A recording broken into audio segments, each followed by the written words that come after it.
Hey everyone, this is Ankika Jha from Autonomics Classes. Welcome back to our channel. I hope you all are doing well. Before starting the video, hit the subscribe button for daily and weekly update. So the main important topic of today's is pronoun. तो pronoun क्या होता है? Pronoun is a word which is used instead of noun or noun phrase.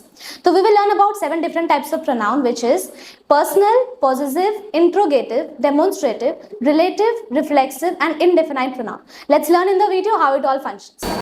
तो the very first part of pronoun is personal pronoun. यहाँ पे 3 case आएगा, first person, second person और third person. तो फर्स्ट पर्सन कौन है? अगर हम अपने बारे में बात करें या जो भी स्पीकर होगा वो हमारा फर्स्ट पर्सन होगा। फॉर एग्जाम्पल आई और वी। यहाँ पे एक सेंटेंस लिखा हुआ है आई लाइक चॉकलेट्स, तो यहाँ हम खुद के बारे में बात कर रहे हैं, तो यहाँ पे आई मेरा क्या हो जाएगा? First person. ठीक है, उसके बाद आ जाता है सेकंड पर्सन। सेकंड पर्सन मतलब क्या होगा? जिसको हम एड्रेस्ड कर रहे हैं। फॉर एग्जाम्पल यू, तो यहाँ पे क्या है, हम किसी से बात कर रहे हैं और किसी और के बारे में उसके सामने ही उसको एड्रेस कर रहे हैं। जैसे मान लीजिए यू लाइक चॉकलेट्स, तो यहाँ पे हमारा यू क्या हो जाएगा? Second person. और थर्ड पर्सन क्या हो जाता है? ही, शी, इट और दे, जिसके बारे में एड्रेस डायरेक्टली नहीं किया हुआ है। For example he likes chocolates, तो ही मेरा क्या हो जाएगा? Third person. Second part of pronoun is demonstrative pronoun. तो डेमोन्स्ट्रेटिव प्रोनाउन क्या होता है? जब हम किसी स्पेसिफिक ऑब्जेक्ट की तरफ पॉइंट आउट करते हैं तो वो हो जाएगा डेमोन्स्ट्रेटिव प्रोनाउन। अब उसके लिए हम क्या क्या चीज यूज करेंगे? दिस, दैट, दीज और दोस। तो यहाँ पे कुछ 4 सेंटेंस लिखा हुआ है। दिस बुक इज माइन, तो हम यहाँ पे एक स्पेसिफिक ऑब्जेक्ट की तरफ पॉइंट आउट कर रहे हैं, तो दिस मेरा डेमोन्स्ट्रेटिव प्रोनाउन होगा। दैट कार इज न्यू, तो स्पेसिफिक ऑब्जेक्ट की तरफ पॉइंट आउट कर रहे हैं, तो दैट मेरा डेमोन्स्ट्रेटिव प्रोनाउन होगा। These shoes are too small, shoes की तरफ पॉइंट आउट कर रहे हैं, तो दीज मेरा डेमोन्स्ट्रेटिव प्रोनाउन होगा। दोज कुकीज आर डिलीशियस, हम कुकीज वाले ऑब्जेक्ट की तरफ पॉइंट आउट कर रहे हैं, तो दोज मेरा डेमोन्स्ट्रेटिव प्रोनाउन होगा।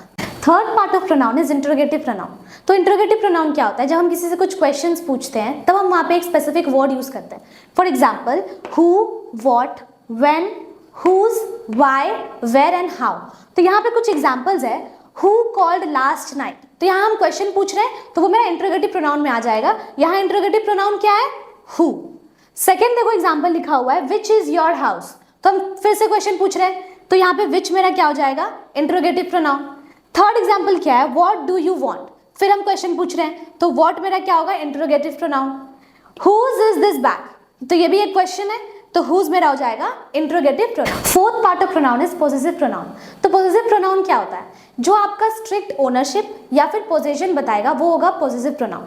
तो यहाँ पे हमारा पोजेसिव प्रोनाउन की जगह पे हम लोग क्या क्या यूज कर सकते हैं? Mine, yours, his, hers, theirs and ours. तो यहाँ पे कुछ एग्जाम्पल्स है। दिस बुक इज माइन, तो यहाँ पे ओनरशिप दिखा रहा है कि ये बुक मेरा है, तो यहाँ माइन क्या होगा?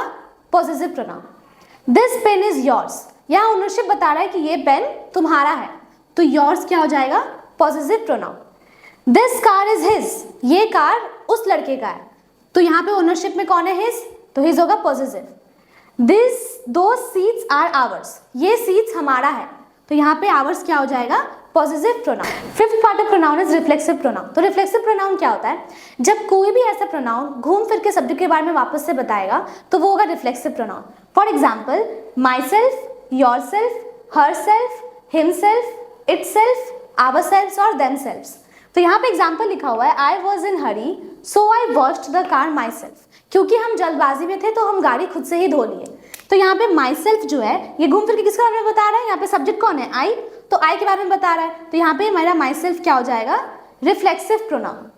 सेकेंड एग्जाम्पल है he pulled the box himself, वो खुद से ही बॉक्स को पुल कर लिया, तो यहाँ हिमसेल्फ मेरा रिफ्लेक्सिव प्रोनाउन हो जाएगा क्योंकि ये सब्जेक्ट के बारे में बता रहा है।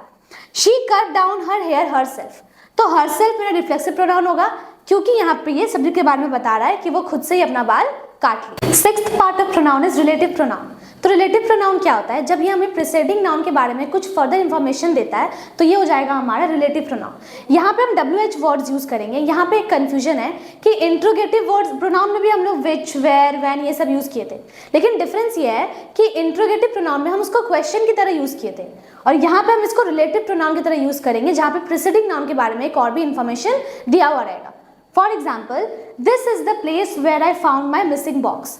तो यहाँ देखिए वेयर WH वर्ड है जो कि हम लोग इंट्रोगेटिव प्रोनाउन में भी यूज करते हैं, लेकिन यहाँ पे डिफरेंस क्या है कि ये वो जगह है जहाँ पे मेरे को अपना मिसिंग बैग मिला था, तो यहाँ पे नाउन के बारे में फर्दर इन्फॉर्मेशन और दिया हुआ है, तो यहाँ वेयर मेरा रिलेटिव प्रोनाउन आएगा। एक चीज और इंडिकेशन है कि अगर किसी सेंटेंस में क्वेश्चन मार्क नहीं है और वहां पे वेयर, व्हेन ये सब यूज किया हुआ है तो वो रिलेटिव प्रोनाउन में आएगा। क्वेश्चन को सही से देखना है। It was a time when I was happy, ये वो टाइम था जब हम खुश थे। तो व्हेन मेरा WH वर्ड है जो इंटरोगेटिव प्रोनाउन में भी हम लोग यूज किए थे, लेकिन यहाँ पे व्हेन मेरा रिलेटिव प्रोनाउन की तरह भी काम करेगा। थर्ड सेंटेंस है the women who visited me in the hospital was very kind. तो हु मेरा इंटरोगेटिव प्रोनाउन है, लेकिन यहाँ पे वो रिलेटिव प्रोनाउन की तरह काम करेगा, जहाँ पे मेरा क्या लिखा हुआ है, जो वुमेन मेरे से हॉस्पिटल में मिलने आई थी वो बहुत ही काइंड थी। तो यहाँ पे प्रीसीडिंग नाउन के बारे में और फर्दर इन्फॉर्मेशन दिया हुआ है, तो हु मेरा रिलेटिव प्रोनाउन हो जाएगा। Seventh part of pronoun is indefinite pronoun. तो इंडेफिनाइट प्रोनाउन क्या होता है, जहाँ पे किसी भी पर्सन या थिंग के बारे में स्पेसिफिकली नंबर वाइज आइडेंटिफाई नहीं किया गया है। For example anybody, everyone, anything, nothing, something, someone और एक्सेट्रा। यहाँ पे एग्जाम्पल है nothing is correct, nothing is my indefinite pronoun. Everyone hates this man, तो यहाँ किसी भी चीज के बारे में स्पेसिफिकली हम लोग आइडेंटिफाई नहीं किया है या रेफर नहीं किया है, तो एवरीवन मेरा इंडेफिनाइट प्रोनाउन होगा। Anybody can pass this test if they try, तो ये टेस्ट कभी पास कर सकता है अगर वो ट्राई करता है। Anybody is our indefinite pronoun. तो चलिए नेक्स्ट वीडियो में मिलेंगे हम लोग कुछ अच्छे कंटेंट के साथ। तब तक अपना ख्याल रखिए। Take care, bye bye.